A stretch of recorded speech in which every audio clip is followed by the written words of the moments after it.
دعا ایک سپر ہے، ڈھال ہے، اور کسی کا بار بار دروازہ کھٹکھٹاتے رہو گے بالآخر دروازہ کھل جاتا ہے۔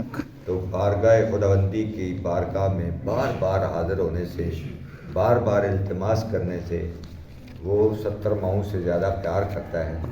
بالآخر وہ لا تقنطوا من رحمت اللہ، جتنے بھی زیادہ گناہ ہوں اس کی رحمت سے مایوس نہیں ہونا چاہیے۔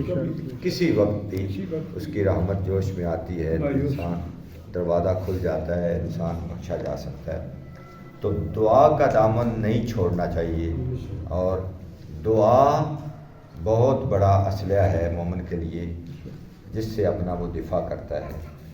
اور آج اسی طرح ہر شب جمعہ کو کبھی دعائے کمیل ہوتی ہے، کبھی حدیث قصہ ہوتی ہے، کبھی دعائے توسل ہوتی ہے، کبھی یہ مناجات مولا متقیان امیر مومنان ہوتی ہے۔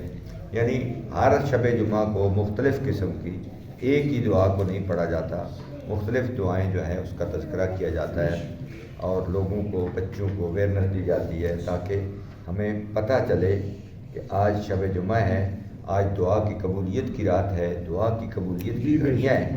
تو اپنے لیے دعا کریں، اپنے مرحومین کے لیے دعا کریں، اپنے عزیزوں کے لیے دعا کریں، مسجد کے بانیان کے لیے دعا کریں، مسجد کی انتظامیہ کے لیے دعا کریں، اپنے وطن کے لیے، ملک کے لیے، علماء کے لیے، اور حجت خدا یوسف زہرا امام زماں کے لیے۔ اللہم صلی علی محمد وعلی محمد۔ آج کی خصوصی دعا جو ہے وہ ان شہداء کے بارے میں ہے جو ترنائی کلام اسلام آباد میں جو ہوئے، اور ان کی زخمیوں کی شفا یابی کے لیے ہے کہ وہ کتنے گھر اجڑ گئے، کتنی ماؤں کی جھولیاں برباد ہو گئی، کتنے باپ رو رہے ہیں، اپنے لخت جگر کو تلاش کر رہے ہیں اور وہ انہیں مل نہیں رہے۔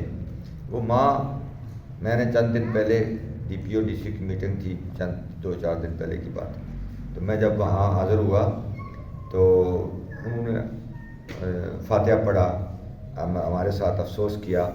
میں نے کہا ڈی پی او صاحب، ڈی سی صاحبہ، میڈم یہ بتائیں کہ آپ خاتون ہیں، آپ بہتر محسوس کر سکتی ہیں۔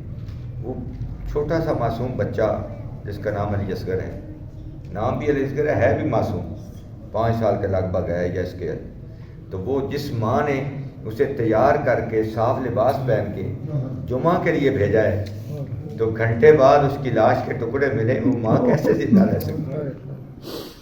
اس کے دل پہ کیا گزر رہی ہوگی کہ میں نے اپنے لخت جگر کو بھیجا تھا اللہ کی حضور سجدہ کرنے کے لیے، تو آج اس کی لاشا بھی نہیں مل رہا، اس کے ٹکڑے لاش کے مل رہے ہیں۔ تو وہ ماں کیا محسوس کر رہی ہوگی؟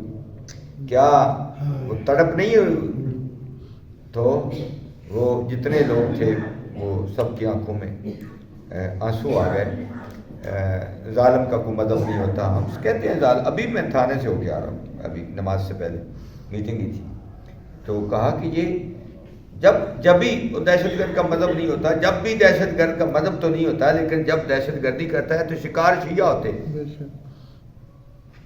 جہاں بھی ہوتے ہیں اہل تشیع جو ہیں وہ شکار ہوتے ہیں۔ کیوں؟ جرم کیا ہے؟ جرم ایک ہی کر بیٹھے ہیں اور وہ بار بار کرتے رہیں گے۔ ہمارا جرم یہ ہے کہ ہم علی کی ولایت کے قائل ہیں، اور اگر امام جعفر صادق علیہ السلام اللہم صلی علی محمد وعلی محمد، یبنا رسول اللہ ہم آپ کے ماننے والے ہیں، تو سرکار نے فرمایا مصائب کے لیے تیار ہو۔ ہمارے ہمیں ماننا ہے، پھر مصیبتیں آ سکتی ہیں، ٹینشنیں آ سکتی ہیں، پریشانیاں آ سکتی ہیں، تو پھر اس کے لیے تیار رہنا۔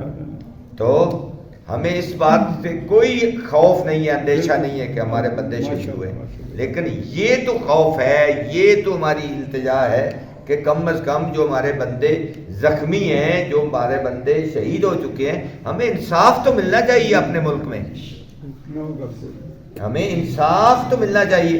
ہم تو انصاف کی بھیک مانگ رہے ہیں اور اپنے افتراق کی بھیک مانگ رہے ہیں کہ ایک کا منہ دائیں ہے، ایک کا بائیں ہے، ایک کا مشرق کو ہے، ایک کا غرب کو ہے۔ ہم آپس میں بھی ہمارا کیا حال ہے.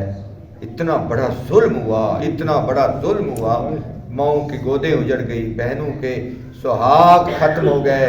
وہ بچہ جس کی چند دن بعد اون عباس کی شادی ہے، وہ اس کی ماں پہ کیا گزر رہی ہوگی.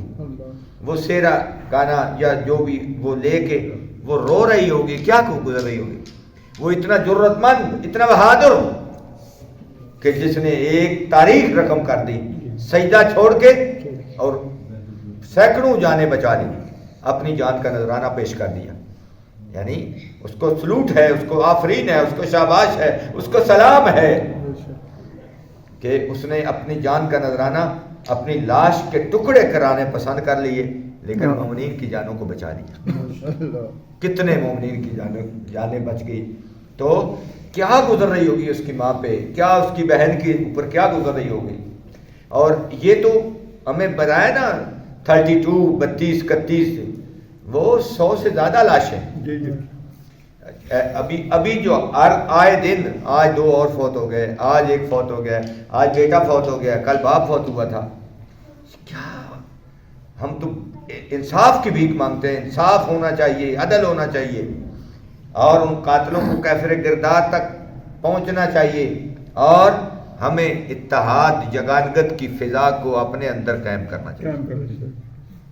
جب ہم متحد ہو جائیں تو میرا خیال ہے پریشانیاں کم ہو جائیں گی، لیکن جب تک افتراق ہوگا تو پھر پریشانیاں بڑھتی رہیں گی. خالق کائنات آج شب جمعہ کی رات ہے، شب جمعہ ہے، آج جمعہ کی رات ہے، تو اس کے صدقے میں ہم سب کو متحد ہونے کی خالق توفیق عطا فرمائے، اور ان شہداء کے درجات کو بلند فرمائے، ان کو جناب شہداء کربلا کے ساتھ معشور فرمائے، اور زخمیوں کو سید سجاد کے زخمی گلے اور پاؤں کا واسطہ بہرحال ان کو جلد سے یابی عطا فرمائے، اور ان کو صحت یاب ہو کر اسی طرح قوم و ملت کے کاموں میں شریک ہونے کی توفیق عطا فرمائے. آباد بلند صلوات.